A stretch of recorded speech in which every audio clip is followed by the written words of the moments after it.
Good day, U.S. history students. Mr. Deegan in D226 reporting live. It's 10-4 vidnotes.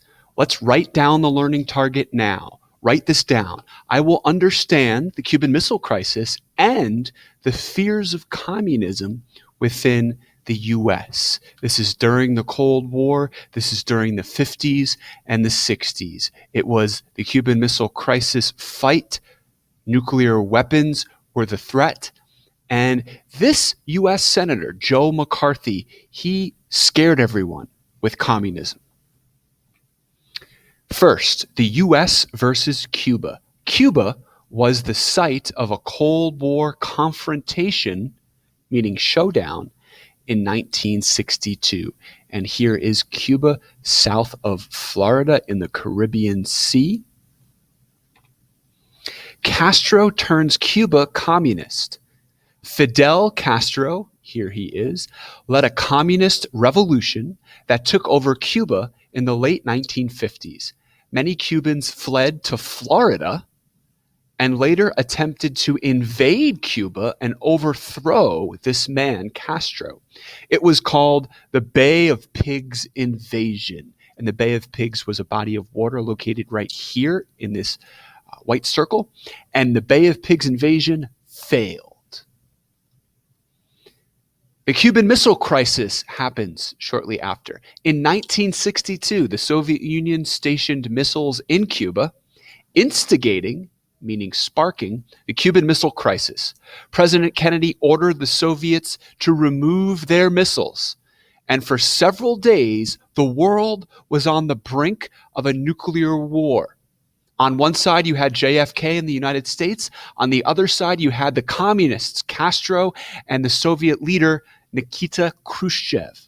However, eventually, the Soviet leadership removed their missiles from Cuba. Phew. U.S. fears communism. The fear of communism and the threat of nuclear war affected Americans' lives throughout the Cold War. And here's Bert the Turtle. Instead of fire drills, you had nuclear bomb drills in school. And we'll talk about that in class. Protection from nukes. During the 1950s and the 1960s, American schools regularly held drills to train children what to do in case of a nuclear attack. And American citizens were urged by the government to build bomb shelters, such as this one right here, in their own basements. And some buildings had this sign, which meant it was a nuclear fallout shelter in case of a nuclear attack from the Soviets. Communist spies. Americans named Alger Hiss, Julius Rosenberg, and Ethel Rosenberg were convicted of spying for the Soviet Union in the 1950s. Guilty.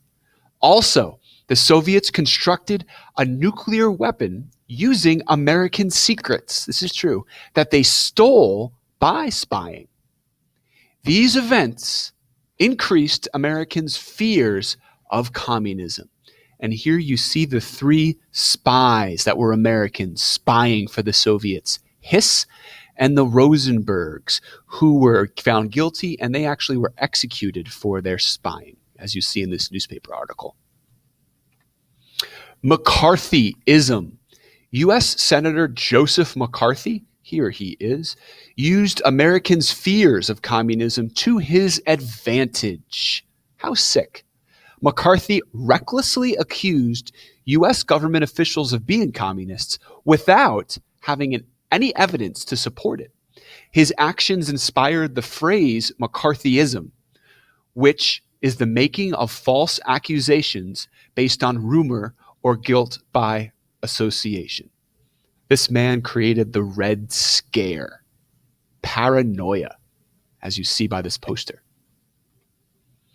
Virginia, VA, Virginia profits from the Cold War.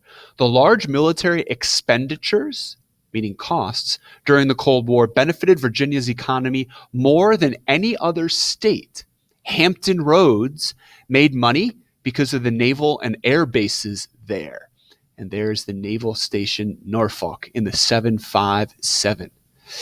Northern Virginia turned a profit during the Cold War because it is home to the Pentagon, where our military leaders go to work, and numerous private companies that contract with the military, companies that make our weapons.